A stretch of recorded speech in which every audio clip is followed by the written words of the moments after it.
Good morning, John. I've been doing some thinking about how I became me, which is not clear, but there have been important moments on that road. I was once at a dance at a summer camp, for example. The thing about summer camp that's a little weird is that there's a lot of people who are young people, but they are not all the same age, but they are all occupying somewhat the same, social environment, which, looking beyond modern times had to be entirely the norm, but these days seems a little bit like you put the high schoolers with the high schoolers and the middle schoolers with the middle schoolers and the elementary school with the elementary school. I'm not sure what that accent was. The important thing here, though, is that, I'm 11 or 12, and I'm at a dance. And there are kids dancing in this place. And you should imagine me standing over by the benches, experiencing some secondhand embarrassment. There's this other kid. He's maybe 2 years older than me. I don't know him very well, but he is a nerd. He is a big, huge nerd, and he is dancing way too much. It's definitely not, good dancing. It's not, fantastic dancing, but it's a lot. It looks like he's working pretty hard at it. Not that I knew anything about dancing. I knew, that you're supposed to look cool while you're doing it, which, what does that mean? Who knows? And regardless, it's been a long time. I don't actually remember what this kid looked like. I remember that I looked at him and I thought, that's embarrassing. But here's what I do remember. There was a young woman who was older than me, higher status than me, maybe 16 years old. And she said to me, in a very sympathetic tone, I know, I wish I could dance like him too. And my entire life changed.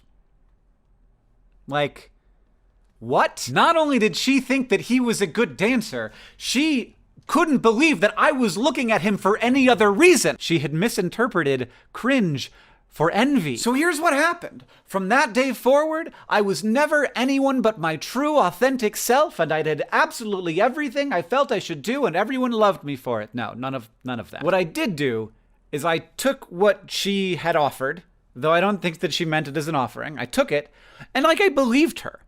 I accepted her version of that reality. That at that moment, I had no question in my mind that everybody in the world felt the exact same way that I did about that guy's dancing. But she showed me that that wasn't true. And in fact, that she was impressed by him. And she was older than him. So I did start to take up more space and live through moments where I wasn't sure what everyone would think of what I was doing or how I was acting. Because who knows?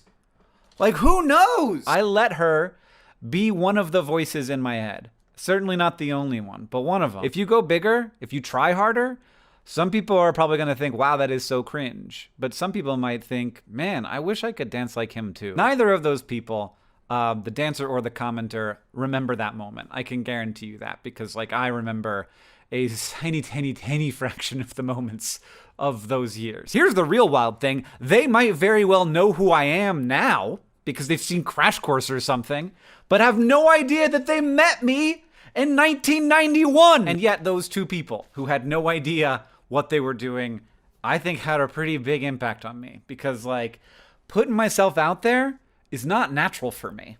This is my extreme sport. I like this the way that some people like jumping out of planes. I had plenty of agency into how to work with that moment. This is not a story that is about me not being in control of my life, but that's a really little moment. It was a very few words that I do feel has had a pretty tremendous impact, which makes me feel happy. John, I'll see you on Tuesday.